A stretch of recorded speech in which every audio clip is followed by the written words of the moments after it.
João 18. No livro de João 18, Jesus pega os seus discípulos e segue rumo ao ribeiro de Cedron, para ir para um horto onde ele costumava ir e estar, junto com seus discípulos.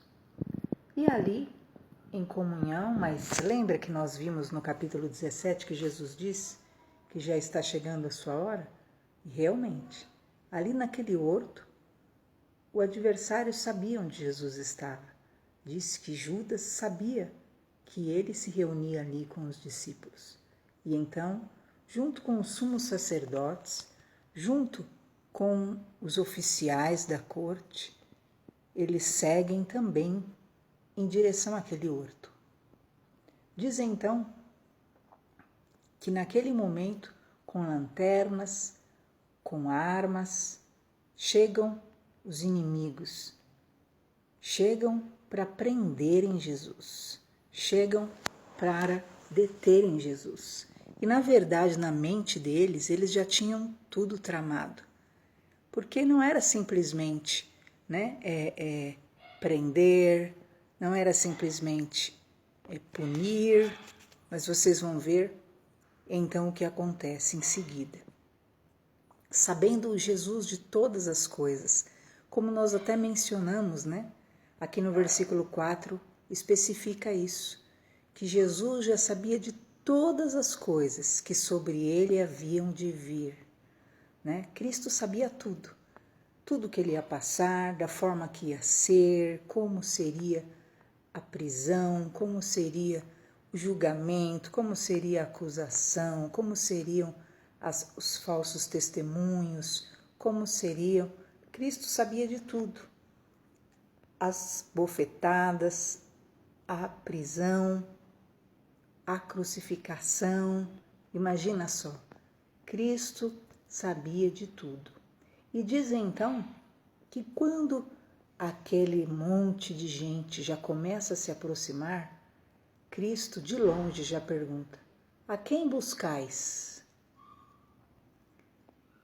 E então aqueles homens disseram: a Jesus Nazareno. E então Cristo diz: sou eu. Diz então que eles, diante daquela voz, daquela presença, recuaram e caíram para trás. É muito forte isso, Eles nem tinham dimensão do que e de quem eles estavam enfrentando. Eles estavam, na verdade, enfrentando o próprio Deus em carne. Você tem noção do que é isso? Para eles, era só mais uma ação, era só mais um aprisionamento, era só mais um herege que eles se livrariam, era só mais uma acusação, era só mais um que eles matariam, era só mais um. Porém, era Deus em carne, era contra o próprio Deus que eles estavam lutando. E o Senhor, naquele momento, pergunta de novo: a quem buscais? E eles de longe disseram de novo: a Jesus o Nazareno. E Cristo disse de novo: sou eu. Se vocês me buscam a mim, deixem estes ir. Para que se cumprisse a palavra que diz que Jesus não deixaria nenhum dos seus perdidos. E cuidou deles até o fim. E realmente, até no último momento, Cristo só pensava nos seus, só pensava em assegurar a vida, em assegurar o livramento, em suportar o peso, Tipo assim, trazer sobre si. Literalmente, ele veio para levar sobre si as nossas transgressões. E então, ali, ele não queria nem repartir dor com ninguém. Ele trouxe sobre si a responsabilidade. E realmente, ele se dispõe e pede para que todos os seus discípulos sejam liberados. Diz então que Simão Pedro tinha a espada. E ele saca dessa espada e ele corta a orelha do servo do sumo sacerdote, que era Malco, E nesse momento Cristo diz a Pedro: põe a tua espada na bainha. Não beberei eu o cálice que o Pai me deu? E é muito interessante, eu até tenho um sermão sobre isso, né? Pedro tinha uma espada. E realmente essa é uma marca que o Senhor identifica em muitas vezes nas nossas vidas e nós precisamos entender. Pedro tinha fé, Pedro cria em Deus, Pedro era o que mais professava e testemunhava de quem era Jesus, não vacilava, né? Era um dos que mais criam. E, no entanto, ele tinha guardado ainda uma espada. Só ele ali levava a espada. E isso significa o quê? Porque muitas vezes você pode ser uma pessoa que já tem conhecimento da fé, professa ao Senhor Jesus, já chegou ao conhecimento da salvação. Pedro confessava com toda a força que Jesus Cristo era o Filho de Deus, que Jesus Cristo era o caminho da vida eterna. E, no entanto, ele continuava. Ele era aquele que portava a espada. E isso nós precisamos avaliar espiritualmente, porque embora manifeste fé, manifeste confiança no Senhor, carrega a espada. A espada simboliza o quê? A defesa própria. A espada simboliza o quê? Você se assegurar, né? De que, tudo bem, eu confio que Jesus é o Filho de Deus, né? Eu confio que Jesus é isso, é aquilo, mas me deixa aqui com a minha espada, né? É meio contraditório, não é verdade? Como? Ele estava com Jesus fisicamente, queridos, não era espiritualmente, era fisicamente. Ora, se eu creio no Filho de Deus, se eu creio realmente, então por que ficar, né, segurando a espada, ficar com a espada, né, na bainha? Porque, na verdade, isso confirma e comprova a questão do instinto. Como nós sabemos, né, sempre Pedro foi proclamado e reconhecido, né, até pelo seu ímpeto, né, pelos seus excessos, pelo seu nervosismo. Então, ele continuava levando a espada. E é importante nós avaliarmos, na época em que Deus até me deu uma pregação sobre isso, falava a respeito de Esaú, né? Que Esaú, porque ele fora enganado pelo irmão Jacó, ele se tornou um homem odioso, né? E diz que a descendência de Esaú se tornou mais odiosa ainda. Por quê? Porque ele foi aquele que proliferou aquele ódio para o coração dos demais. E diz que toda a descendência de Esaú acabaria sendo extirpada, né? Por quê? Porque se tornaram pessoas cheias de ódio realmente, conforme o pai Esaú tinha colocado no coração deles. E isso é muito forte. Por quê? Porque Jacó, embora fosse aquele que tivesse até vacilado muitas vezes contra o irmão Esaú, né? Pegando o direito de primogenitura e por fim pegando o direito da herança, entretanto, Jacó era um homem que se rendeu ao Senhor, que se curvou, que lutou diante de Deus no Val de Jaboque e alcançou a misericórdia divina e estava disposto ao perdão e a se curvar. Porém, porque Esaú optou pelo ódio e propagou o ódio e colocou o ódio e o ressentimento na sua linhagem, até tinham passado muitas gerações e o ódio era tão grande que quando os judeus queriam passar, né, a descendência de Jacó queria passar pelo caminho do povo de Edom, eles não deixavam, os edomitas proibiam. Por quê? Por causa daquilo que ainda permanecia no coração deles. Quer dizer, eles continuavam guardando na bainha, né, a espada. E é importantíssimo espiritualmente entender isso. Pedro tinha ali a espada ainda na sua bainha. Então essa espada pode simbolizar tudo aquilo que são ações que envolvam realmente a autodefesa, o sentimento de injustiça ou o sentimento, né, de mal que você acaba carregando ainda consigo, embora testifique com os lábios que pertença ao Senhor Jesus. Não esqueçamos os frutos do Espírito, que são fundamentais na caminhada. Lembra que Jesus busca frutos. E quais frutos? Os frutos do Espírito. Existem os frutos da carne e os frutos do Espírito. E os frutos do Espírito, entre todos, é a bondade, a benignidade, a paz, que é fundamental na vida de um servo do Senhor. Jesus disse para Pedro colocar a espada de novo na bainha, né? E que ele iria passar, sim, por aquilo que Deus lhe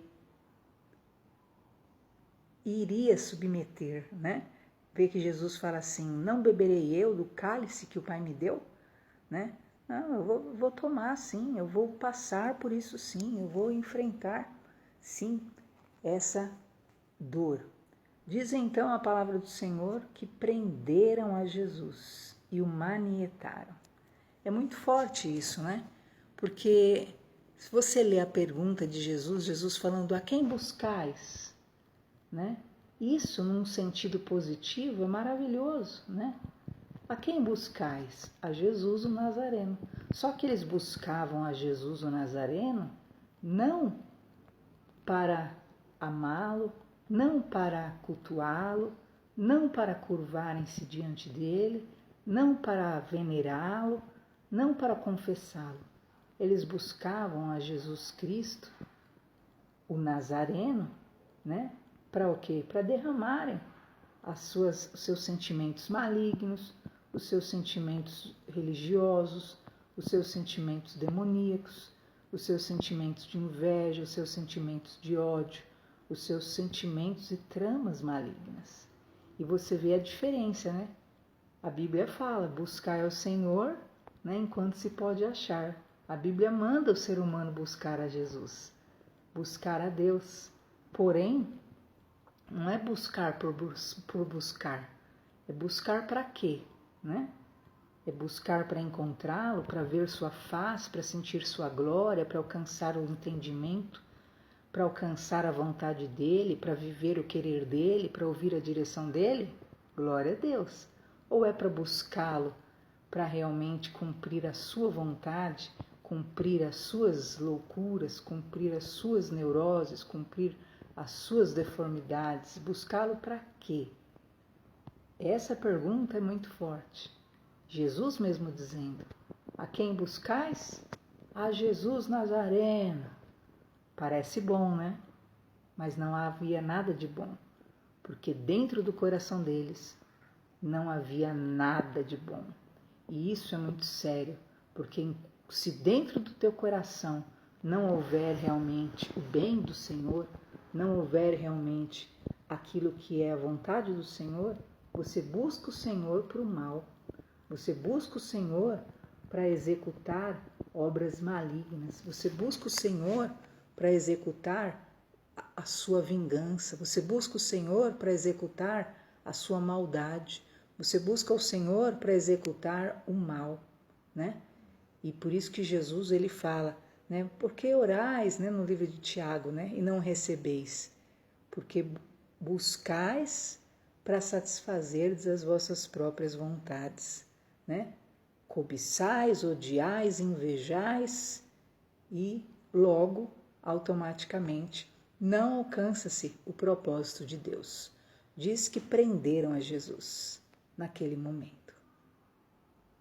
Prenderam e maniataram Jesus. Meu Deus, hein? Prenderam e conduziram Jesus a Anás, que era o sogro do sumo sacerdote na época, que era Caifás. Caifás foi aquele homem que tinha dito que era necessário que um judeu morresse pelo povo.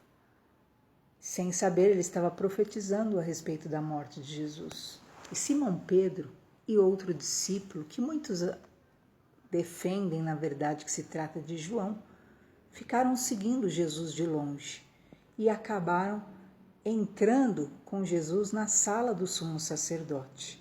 João conseguiu entrar, ele era conhecido dos sacerdotes, mas diz que Pedro, ele ficou do lado de fora e ele ficou ali na fogueira, junto com aquele monte de escarnecedores.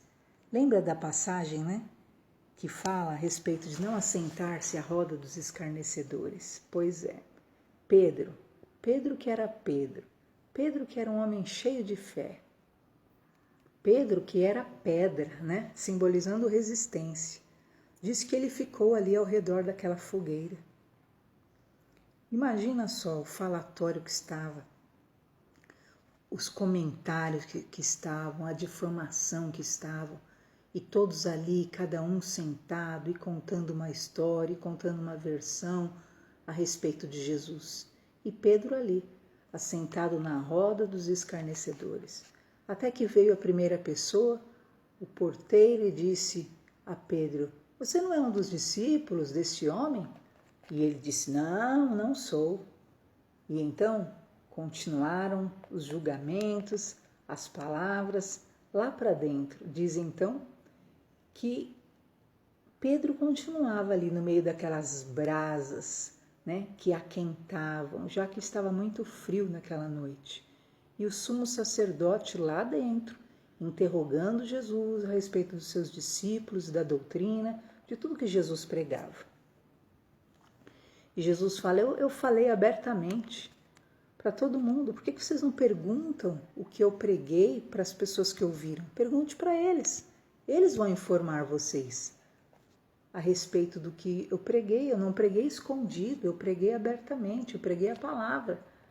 E eles continuavam interrogando a Jesus, buscando achar falhas, achar defeitos, achar motivos para manterem realmente a condenação em Jesus. Tendo dito isso, quando Jesus fala que não era para ficarem perguntando para ele, era para perguntarem para as pessoas que ouviram a pregação, diz então que vem um dos servos do sumo sacerdote e dá uma bofetada na cara de Jesus. Meu Deus! E Jesus ali falou: se eu falei mal, por que você, né, não dá o testemunho do mal que eu falei? Me explica, né? Mas se eu falei algo correto, por que você está me ferindo? E Anás mandou Jesus aprisionado, manietado, né, preso ao sumo sacerdote Caifás. Você tem noção, gente, do que é, né, a falta de discernimento, o poder da religiosidade? Você imagina, deram uma bofetada na cara de Jesus, um homem perfeito.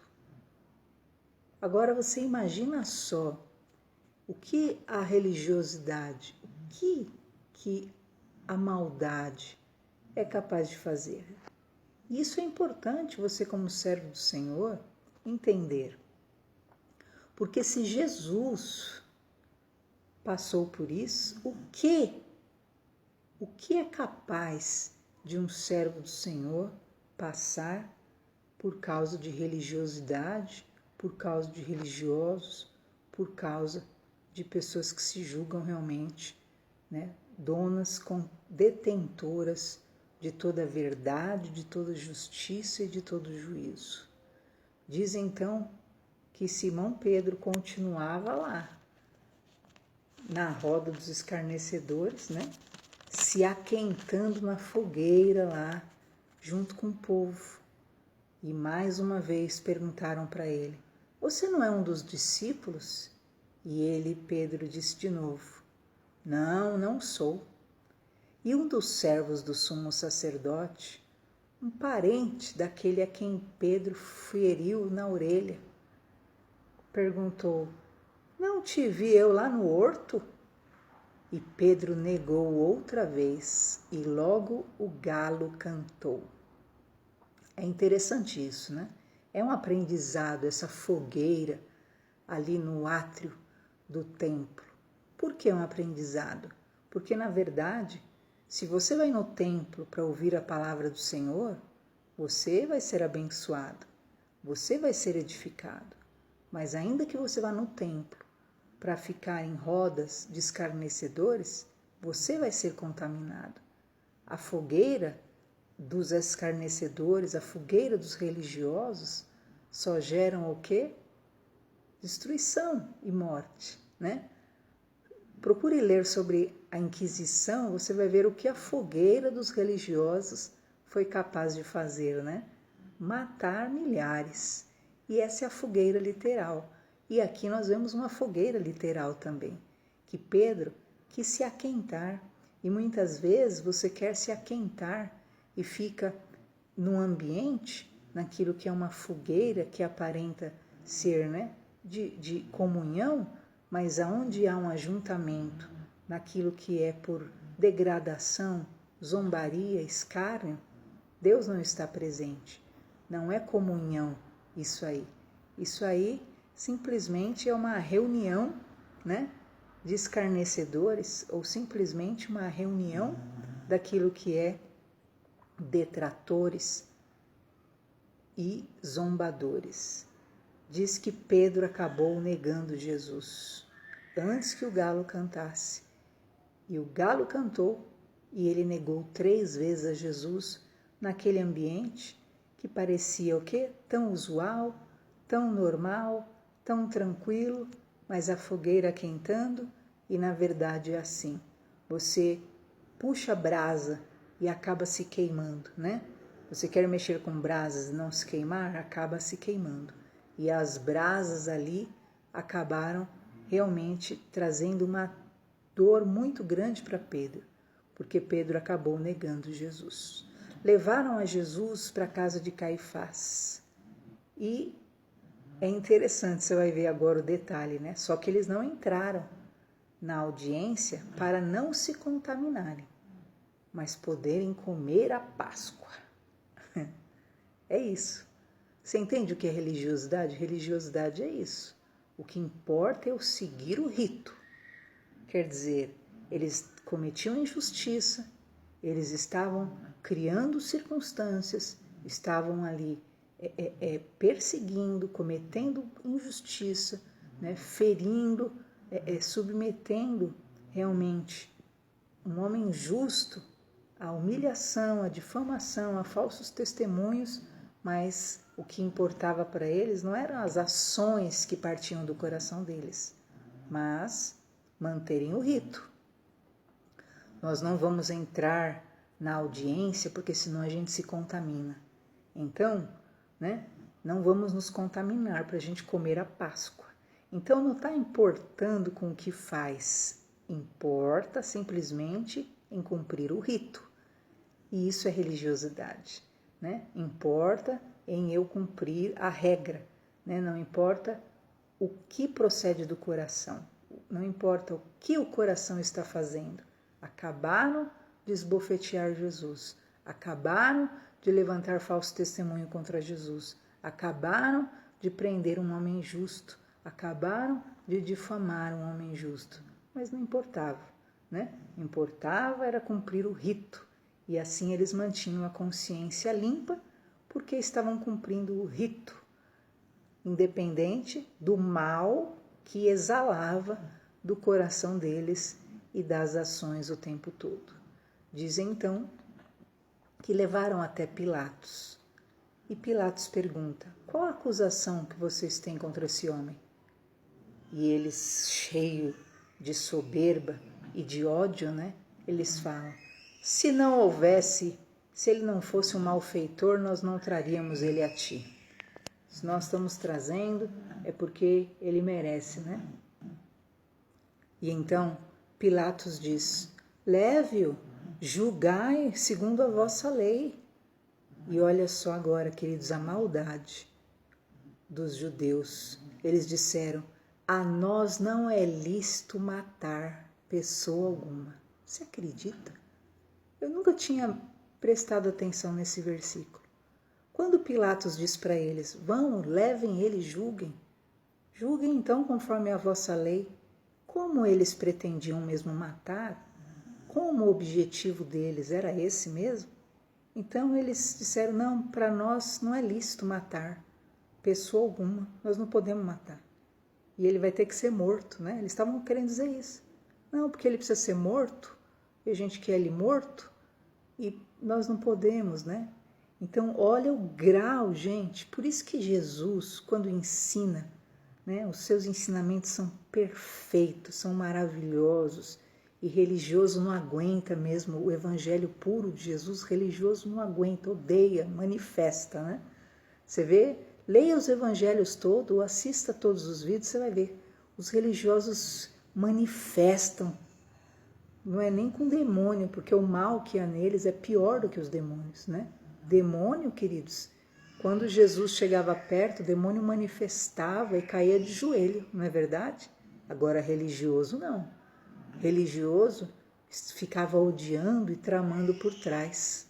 E olha que interessante, eles pretendiam já matar Jesus. E era só isso que eles queriam e exalava do coração deles. Por isso que nós entendemos os ensinos de Jesus. Quando Jesus, ele vai muito além do que é a lei de Moisés, na verdade. Você vê que ele fala, aquele que odeia o seu irmão é assassino, né? Por quê? Eles não podiam matar, não nos é lícito matar, mas eles tinham tanto ódio que eles queriam a morte, né? E na verdade, diante de Deus, por isso que o que odeia diante de Deus equivale e leva a mesma pena do assassino, porque na verdade só não matou porque não tem coragem, né? Não matou porque não quer sujar as mãos, mas já está condenado no mesmo crime como um assassino, porque da sua alma só exala o mal. Pilatos tornou a entrar na audiência e chamou a Jesus e disse, tu és o rei dos judeus? E Jesus disse para ele, tu dizes isto de ti mesmo, ou outros que estão dizendo para você? Jesus responde isso para Pilatos. E Pilatos diz, a tua nação, os principais dos sacerdotes, entregaram você a mim. O que você fez? E Jesus diz, o meu reino não é desse mundo. Se o meu reino fosse desse mundo, pelejariam os meus servos para que eu não fosse entregue aos judeus. Mas agora, o meu reino não é aqui. E é interessante isso, né? Porque Jesus declara ali que o reino dele não é nesse mundo. Se fosse nesse mundo, os servos dele pelejariam por ele, e na verdade o próprio Pai enviaria anjos para lutar por ele.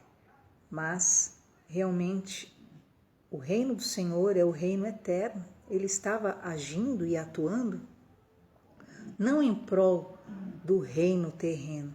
Então os judeus estavam preocupados em que Jesus tirasse o lugar deles. Vocês lembram daquele versículo que nós lemos, quando ele ressuscitou Lázaro? Que falaram, ele vai tirar nosso lugar, vai tirar a nossa posição. Então eles estavam preocupados em perder lugar, eles estavam preocupados em perder, né, posição. Mas Jesus em nenhum momento queria lugar nessa terra. Ele queria e quer e quis e fez, né, estabelecer o seu reino pleno nessa terra, dar lugar para o reino de Deus ser estabelecido aqui na terra e ter todos os servos que quisessem segui-lo. Mas o reino do Senhor é eterno, é celestial. Até porque esse mundo será consumido pelo fogo, né? O mundo passa, os prazeres do mundo passam, mas a palavra de Deus permanece para sempre. Então Jesus nunca lutou por um reino terreno, né? Mas sim trazer o reino dos céus para a terra. E é isso que ele queria implantar, o reino dos céus, entrar na terra. Mas para entrar na terra, sim, era necessário que corações fossem lavados pelo seu sangue e assim pudessem ser governados pelo Espírito Santo de Deus. Nesse momento, então Pilatos diz, então você é rei? E ele diz, Tu dizes que eu sou o rei. Eu para isso nasci, para isso vim ao mundo, a fim de dar testemunho da verdade. Todo aquele que é da verdade ouve a minha voz. Então Jesus Cristo, nesse momento, declara que ele veio ao mundo para dar o testemunho da verdade do Senhor. E quem é da verdade vai ouvi-lo. Quem é de Deus há de ouvi-lo. Lembra da passagem? Sabe por que vocês não entendem minha linguagem? Porque vocês não param para ouvir a minha voz. Então todo aquele que pertence ao Senhor tem interesse em ouvir a palavra do Senhor, tem interesse em se alimentar do Senhor. Disse Pilatos a Jesus: que é a verdade? E dizendo isso, tornou a devolver Jesus para os judeus e disse: não vejo crime nenhum nele. Mas como há o costume de soltar um preso na Páscoa, vocês querem que eu solte o rei dos judeus? E então todos tornaram a clamar, dizendo: solta Barrabás. E Barrabás era um salteador assassino. Essa é a palavra do Senhor que nos ensina nessa passagem. Jesus é o rei, não o rei desse mundo. Queridos, preste atenção. Os judeus esperavam um Kyrios, um governante mau, um governante cheio de juízo, sanguinário. E quando Jesus vem, cheio de amor, cheio de misericórdia, cheio de compaixão, cheio de sabedoria, Jesus não era o modelo que eles queriam nem esperavam. Por isso eles rejeitaram Jesus. Jesus não inspirava, né, o que eles buscavam, que era ódio e vingança. Mas Deus, ele não tinha ódio ou vingança pela terra. Deus, ele queria sim transformar corações de pedra em corações de carne. Deus não via e não vê a terra com ódio, mas Deus olha para a terra com um olhar de cura, de amor, um olhar de pai, né? Um olhar de compaixão. E quando vem o Senhor Jesus, os judeus não o aceitam, e por isso o próprio Pilatos declarou: eis aí o rei dos judeus. Mas eles só pensavam em uma coisa, em matar a Jesus, porque na essência deles, o que a religião não pode curar, o que a religião não pode tratar, é aí que entra a questão daquilo que é a religiosidade e o legalismo. Por quê? Porque na alma deles só havia sentimentos malignos, cruéis, vocês viram, de ódio, de injustiça. Eles estavam dispostos a tudo só para cumprirem os seus anseios, que geralmente eram anseios tomados por sentimentos ruins. Mas o Senhor Jesus veio para dar vida e vida em abundância. Aguardemos os próximos capítulos, em nome de Jesus.